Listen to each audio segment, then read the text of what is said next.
Apa yang dimaksud dengan akidah salafi? Salafi itu, salaf diambil dari kata-kata salaf. Salafi orang yang ikuti para salaf. Kalimat salafi atau yang disebut orang yang mengikuti para salaf, yang lebih pantas ya kita niki. Yang lebih pantas sebenarnya disebut salafi ya kita niki. Lah siapa salaf itu, Beb? Salaf itu adalah orang-orang yang hidup di 3 abad pertama. Kata Nabi Muhammad, khairul quruni qarni, paling baiknya zaman-zamanku, zaman Nabi Muhammad dan para sahabat. Kemudian zaman setelah sahabat, para tabi'in. Kemudian zaman setelah para tabi'in, tabi'ut tabi'in. 300 tahun pertama setelah hijrah. Jadi 300 tahun hijriah yang pertama itu disebut dengan zaman salaf. Siapa yang ikuti mereka? Ya kita ini ahli sunnati wal jamaah. Tetapi kok lebih populer dipakai oleh akidah-akidah yang anti tahlilan niku numpang nama niku mereka.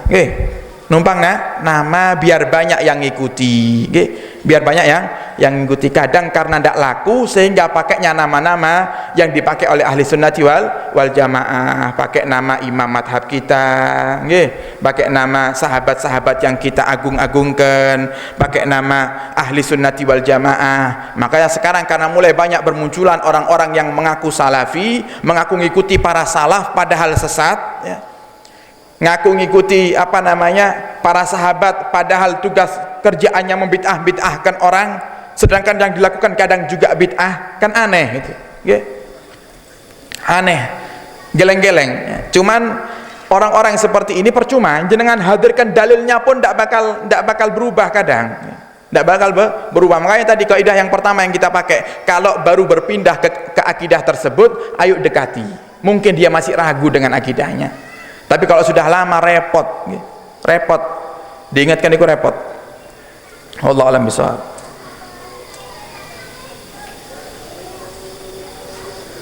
Masih berdosakah jika tiba-tiba bertemu dengan yang bukan mahram karena pengaruh dari sihir? Karena pengaruh dari sihir. Lah ini harus diyakinkan dulu. Ini sihir temenan apa sihir-sihiran nih? Nanti alasannya ketemu sama cewek, alasannya saya kena sihir ini, padahal tidak ada sihir, itu cuma alasan aja untuk nutupi kemaksiatannya. Dalam hatinya aku kepingin ketemu tiap hari, cuman supaya tidak dipandang jelek sama tetangga, saya tak keluar-keluar kalau saya ini tersihir sama dia.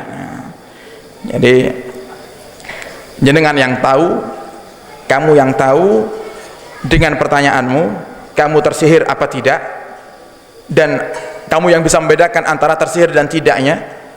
Dan kamu perlu ingat, kalau bertemu dengan yang bukan mahram, berduaan dengan yang bukan mahram itu adalah haram, Amalan apa yang harus dibaca untuk membentengi diri dari sihir? Perbanyak baca ayat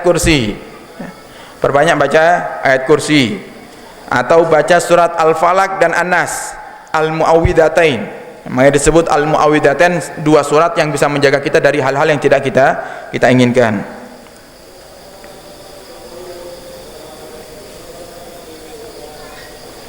Saya masih kurang paham dengan seorang kiai yang sewaktu ceramah mengatakan jika bersedekah disarankan mengeluarkan yang paling besar kita punyai, dengan tujuan melatih hati supaya terbiasa dalam bersedekah dan dermawan.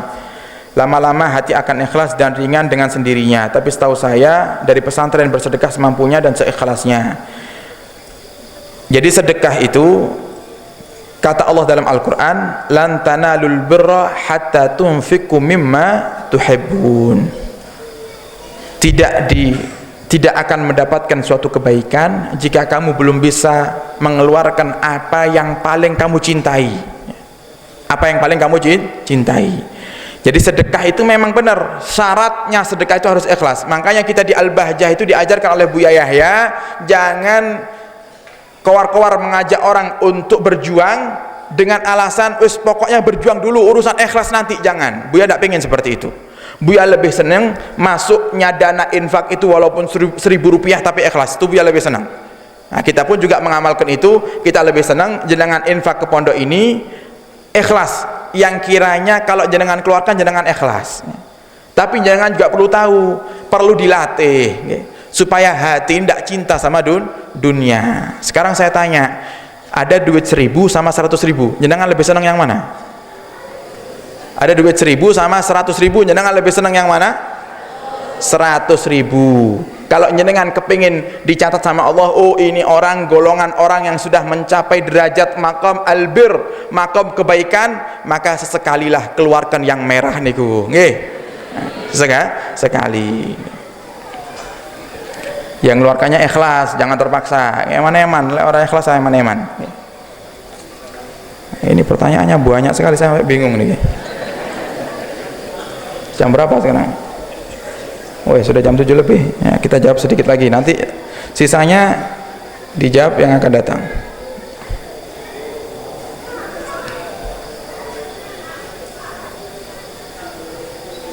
Saya mempunyai tanah warisan yang saya niatkan untuk wakaf ke sebuah masjid. Oleh masjid disarankan untuk dijual dan uangnya untuk membeli tanah di tempat lain. Saya memberitahu kakak saya karena surat tanah masih atas nama orang tua dan beliau yang pegang. Tapi dalam bulan-bulan berikutnya ada satu masjid lain dan pondok pesantren yang membutuhkan dana dalam jumlah besar dan mendesak rencana tanah tersebut saya jual dan hasilnya saya bagi 3. Tapi yang menjadi masalah, tanpa sepengetahuan saya dan tanpa ada kesepakatan harga tanah saya tersebut dibeli oleh kakak saya dengan cara diangsur dan sudah diberikan uangnya semua ke masjid pertama. Hal tersebut sudah berlangsung lama. Jadi warisan itu harus dibagi dulu. Nah, ini namanya warisannya diambangkan nih, dijadikan ngambang tidak jelas. Jenengan dapat jatah berapa dari tanah niku, kakak dapat berapa, itu harus dijelaskan terlebih dahulu. Dan si kakak kalau bagian warisannya belum jelas, tidak boleh menjual, haram niku, karena bukan haknya. Dan sekarang warisan dari orang tua sebidang tanah luas 1 hektar misalnya, dibagi untuk ahli waris 2 orang, anaknya 2 orang. Kemudian sebelum dibagi dengan cara syariat atau dibagi rata, sudah dijual dulu sama si kakak. Alasannya karena saya punya hak di tanah ini, dan ternyata haknya digunakan untuk yang lainnya, zalim namanya. Ya, itu tidak boleh. Jadi diingatkan kalau kakaknya niku harusnya membagi dulu, dan tentunya cara membagi ya harus ada daripada pihak ahli waris yang lainnya. Kalau sudah sepakat, wah ahli waris ini kak, tanah ini gimana kalau kita bagi 2 saja sama ratanya, misal niki pakai suluh ya, dibagi rata dan sama-sama ridho dibagi rata dua-duanya ya. Saya setengah, jenengan setengah. Gimana kalau tanah ini kita jual, hasilnya kita berikan ke masjid, maka boleh kalau seperti ini. Tapi kalau itu keputusan dari satu pihak, tidak boleh. Nah, saya merasa dizalimi, tapi saya tidak mau memutus tali silaturahim. Kalau emang diingatkan sudah tidak mau, ya sudah, mohonkan ampun saja. Jenengan ikhlaskan, anggap itu hadiah dari jenengan untuk dia. Urusan nanti jenengan sudah niat ingin membaginya ke pondok pesantren, jenengan sudah dapat pahala. Tadi kan sudah diceritakan tadi, cuman gara-gara niat jenengan sudah dapat pahalanya, ngalah sudah daripada mutus tali silaturahim, eman-eman. Karena kata Nabi Muhammad, la yadkhulul jannah salasun, ada 3 orang yang tidak akan masuk surga. Yang pertama orang yang suka minum minuman keras, yang kedua orang yang suka mutus tali silaturahim, dan yang ketiga orang yang percaya dengan dukun. 3 orang ini tidak akan masuk surga. Eman-eman cuman gara-gara tanah yang mungkin diuangkan kecil di mata Allah Subhanahu wa taala ya. Anda mutus tali silaturahim, Anda dijauhkan dari surga, eman-eman. Ngalah. Yang sabar.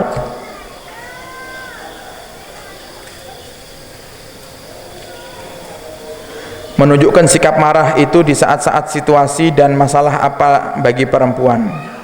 Karena saya mudah sekali marah. Marah itu tidak mutlak haram. Marah itu tidak mutlak haram. Nabi kita Muhammad juga pernah marah, tapi marahnya terkontrol. Marahnya itu marah yang baik. Marahnya itu marah yang tidak melanggar syariat. Lah kalau titik-titik marah niku aneh, nggih. Sedikit-sedikit marah itu aneh. Caranya gimana?